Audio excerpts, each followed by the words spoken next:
1, 2, 3, now!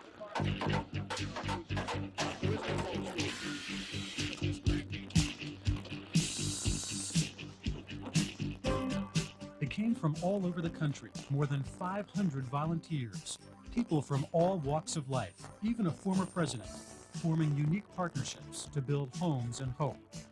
They came to 23rd and Walnut Streets in Milwaukee, Wisconsin for the Jimmy Carter Work Project 1989, organized by Habitat for Humanity. The goal? To build 6 homes in 5 days for low-income families. The Associated General Contractors of Greater Milwaukee volunteered to coordinate the construction effort, finding materials and manpower, scheduling the complex week of construction, and supervising the work during that week. 6 homes in 5 days.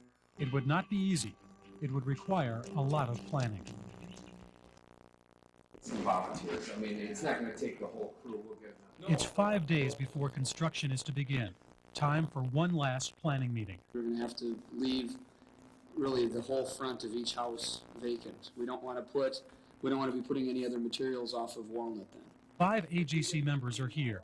Fred Bursch of Stevens Construction, George Byer of DG Byer, Larry Rockel from CG Schmidt, Christopher Schultz of Marino Construction, Craig Jorgensen of Voss Jorgensen Schuler. Hunzinger Construction, also involved, did not attend. The architect of the homes is here, Bill Wensler of Wensler & Associates, and Jerry Allen, a full-time volunteer from Habitat for Humanity, director of new construction. This group has been meeting every week for months. Now, time for final details. And we've got the holes done for the porches, and we'll probably pour those now. Yeah, you want to pour those right away as long as they're open before they fill up again. The logistics are complex. Materials, schedules, hundreds of volunteers, and with former President Jimmy Carter working on the site, additional considerations. The Secret Service is fencing out to the street. On a normal workday, these AGC members are competitors, but on this day, on this project, they're partners. Each company has been in charge of finding the material and manpower for certain phases of construction. They've delivered. They appear ready, but they're concerned. A little apprehensive. We've done some tight schedules, but we've never done a 5-day. We've never done a 5-day push as we are here. So there's a little apprehension because if we don't have the right materials there, and we waste an hour finding the right materials, that hour is kind of equating to a day or even a week in some cases. As they complete their preparations, in the back of their minds, they know one thing could destroy their plans. We try not to think about weather. We try not to think about if it rains on Monday, what's going to happen.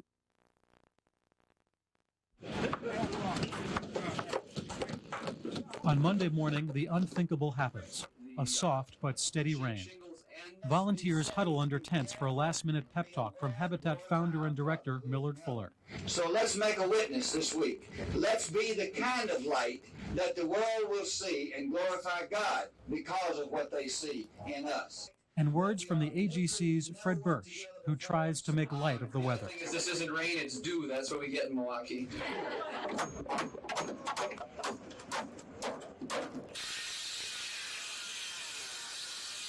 Despite the weather, volunteers get off to a fast start.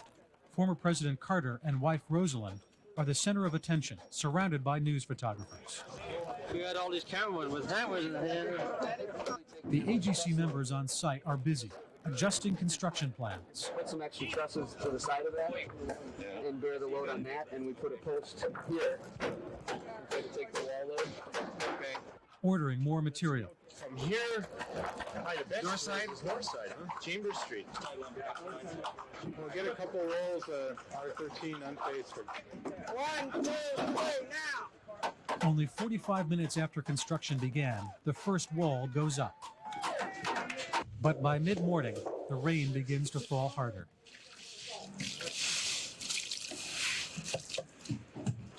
Volunteers keep working. Some wear plastic bags on their heads and bodies. Their spirits remain high. We're looking strong. Oh, it would certainly be nicer if it were sunny and 70 degrees, but no, this is fine. But the rain makes working dangerous, and by noon, construction is halted for the day.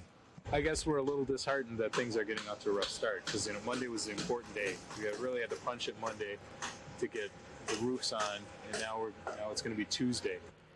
Late in the afternoon, hours after the site was officially shut down, many volunteers stay, measuring, hammering, in the rain. But as Monday ends, they are way behind schedule.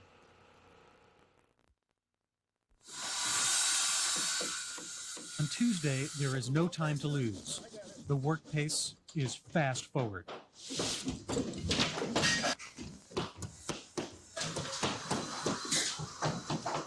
We're gonna come around it. We're gonna stop here.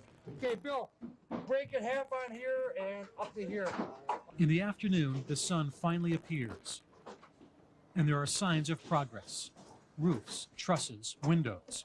Among those making the progress happen, volunteer Dick Endress, a drywall and insulating contractor recruited by the AGC. But we're getting something done outside of plugging away for a wage. We got 10 guys that volunteered without a doubt in their mind. Just jumped right in. For architect Bill Wensler, relief that the roofs are up with no injuries. We had a real concern because of the Milwaukee bungalow design, because it's up 3 feet, the floor is raised basement, and the 12-12 roof pitch gives an expandable attic. But there was a real concern for the safety of everybody. It's just gone perfect. It's just, we really feel blessed, like we've been watched, and there's been angels around or something. But work is still behind schedule, and there's another concern. The roofs are covered only by sheathing and felt. AGC supervisors want them covered with flashing and shingles to close up the homes. There could be more wind and rain. Drywalling and other work must go on inside. The problem? There are not enough skilled roofers on site. Joining us live is former President Jimmy Carter. President Carter, thanks for being with us today. It's a pleasure. Former President Carter goes on local television and radio, asking experienced roofers to show up tomorrow. It's critical, he says, an emergency.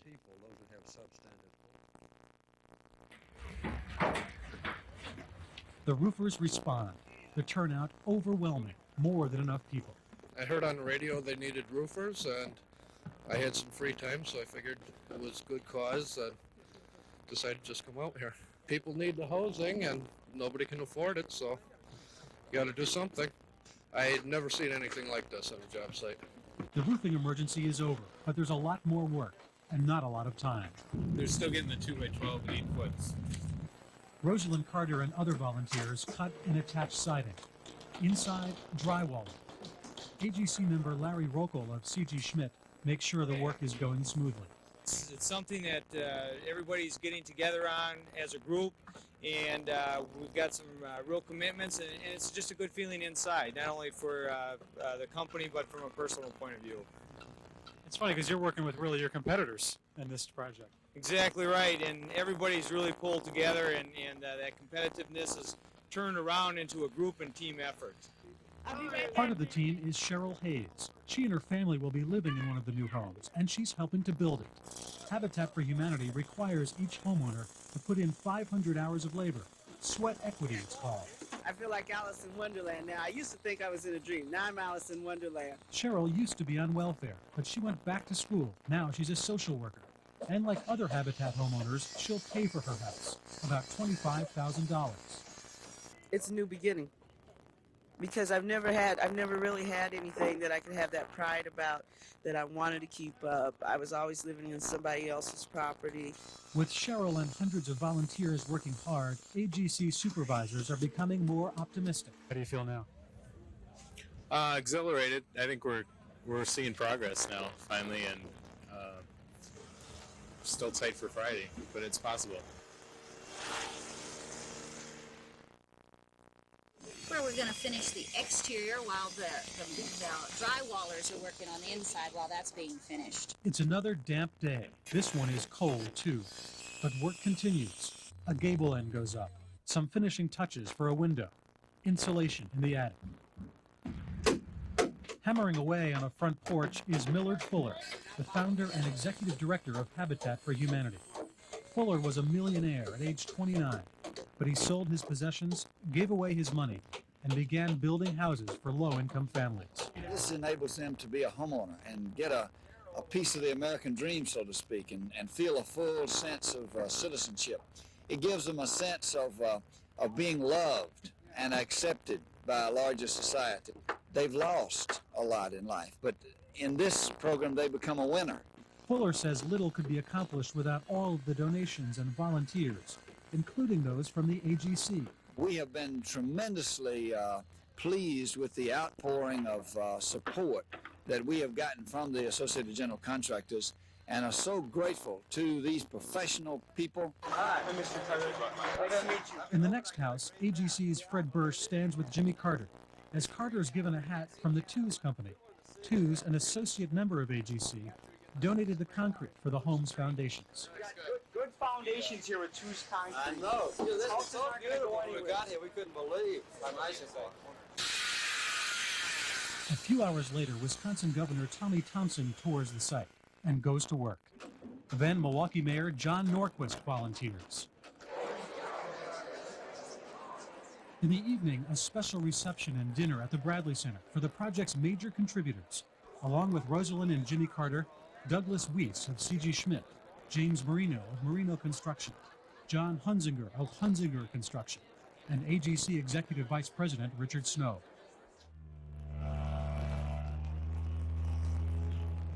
Then it's back to work, with tomorrow's deadline approaching.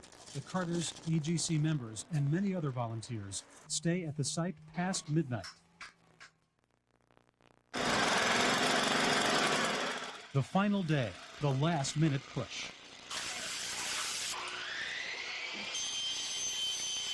Workers pause to pose for pictures with Jimmy Carter. A crowd gathers on the sidewalk to see the former president, and the homes, now nearly finished. For the AGC's Fred Bursch and George Byer, who've been here all week, the job is almost done. We pulled it off. We made up a lot of time yesterday. Doing the drywall taping went well. Painting went fantastic. We knew we'd be at this point on Friday. We just didn't know how hard it was going to be to get here. Television crews gather for the closing ceremony. Bursch speaks first.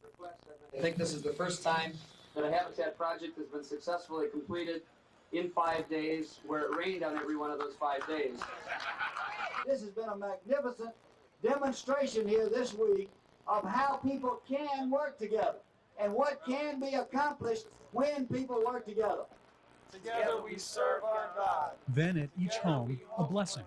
Cheryl Hayes' pastor leads the ceremony on her new front porch.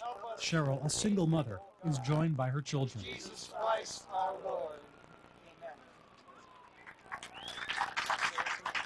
Volunteers who built the house with Cheryl watch from the new front yard. I didn't know what this week was exactly going to be about. I knew I was going to get a home, and I knew there was going to be a lot of people, but I didn't know there was going to be this much love, and I didn't know there was going to be this much support from my community. I love all of you from out of state. I love all of you from within and out of Wisconsin and Milwaukee. Thank you so much.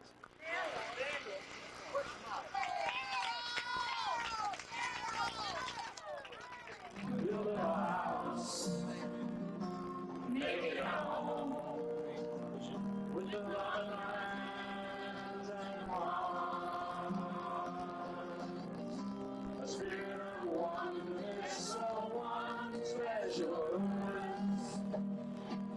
The excitement is building in our hands. One more time.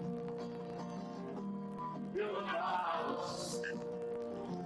Make it home with the love in our hands and hearts. A spirit of oneness, a one special purpose. The excitement is building in our hands. The excitement is building in our hands. Hey!